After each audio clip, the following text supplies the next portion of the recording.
California. Sheriff Bianco, thank you for being here, sir. Absolutely. Glad to be here. So I want to start with the fires. Where exactly has that $100 million gone, and why are there still people waiting all these months later to see any kind of relief from the state? Yeah, well, what we're learning is we have absolutely no idea where it has gone, although we do know where it has not gone. And it has not gone to the people who were affected by these fires, that really from people around the country and people around the world who donated to this cause of helping these people's, lives were destroyed in this tragedy, and they wanted to help them. We do know that they are getting nothing. And the nonprofits that we are finding out, which is something that I've been sounding the alarm bells for years about, was the abuse of nonprofits and government money, and this money that should be going to real victims that is consumed by the actual nonprofit, and nothing or very little getting to victims. We're finally getting a nationwide view of the real problem that this represents. You know, Sheriff, this is one of the more egregious elements of the response to that situation we saw, which was devastating, of course. But I want to talk about some of the other ones, just to refresh people's memory. What is the excuse for the fact that the city's fire hydrants had not one single drop of water? What's the excuse for the fact that, please, let's start there. Yeah, no one knows. The excuse is you have a mayor and a governor that are pointing fingers saying it's someone else's fault. Yes. And there's no one else to point to. It's somebody, be a leader and say that you failed, and let's make sure that this never happens again. But what we have, especially with this water and this issue about the water, no one is taking responsibility, especially the people who are responsible. We know they're responsible. So that's telling us that it's going to happen again. You know, I think it's very clear. I say this as someone who's born and raised in California. Gavin Newsom is allergic to any kind of accountability. That's obvious. So that brings us to your campaign and what you would be doing better. So I want to follow up on that with you. How is your campaign going, and what are you hearing from the people of California? Yeah, the campaign is going fantastic, and it's going far better than what we thought it would. And we knew that there was an uprising of sanity in California. We didn't really actually believe it was going to be this profound.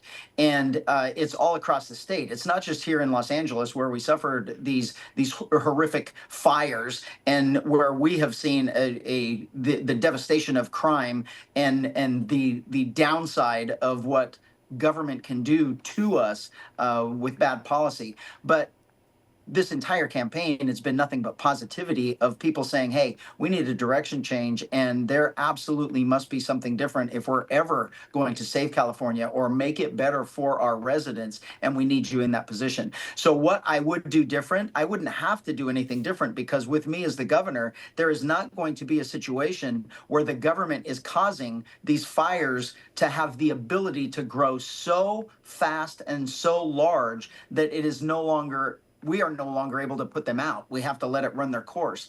And that's government caused. That is government imposed. The fire department knows why these fires got so big. They've been trying for decades to eliminate that fuel, to make those changes in off-season burns and forest clearing and keeping it clean so we do not see this devastation. But your governor, California governor, right, and the lawmakers here in California appease activism, and the rest of California suffers for it. And that's really what we see. As the governor, Californians will not be sacrificed to appease activists.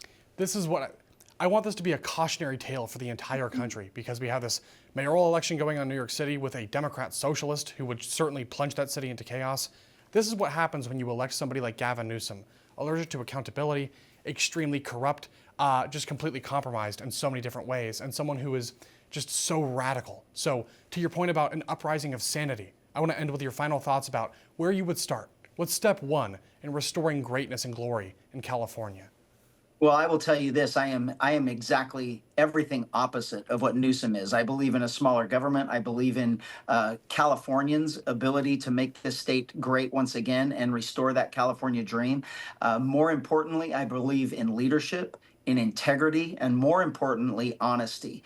You've mentioned several things about our current governor, but one of the things that he certainly is, that all of us in California know, is a pathological liar. Yes. He convinces himself of a different version of reality of what we have all been living as he tries to remake his image for the rest of the country. Please just ask us. Come to California. You all know that California has become the laughing stock of the country. And it's not because of Governor Newsom. It's because Governor Newsom's policies and Governor Newsom's agenda of the Democrat Party, one party rule for decades here in California. And that is what people are standing up to. Even Democrats are coming over to my camp, to my campaign, saying we absolutely need honesty, transparency, and a leader in California to right these decades of wrongs. And it's very, it's very humbling for me.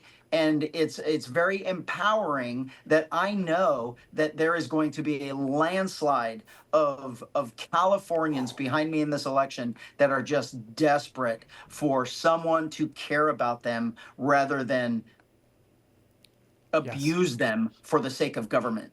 The people of this great state are fed up, Sheriff, truly. They want more, they deserve a whole lot better, and so for that reason, I say Godspeed to you, and thank you for what you're doing. I appreciate it. Absolutely, thank you.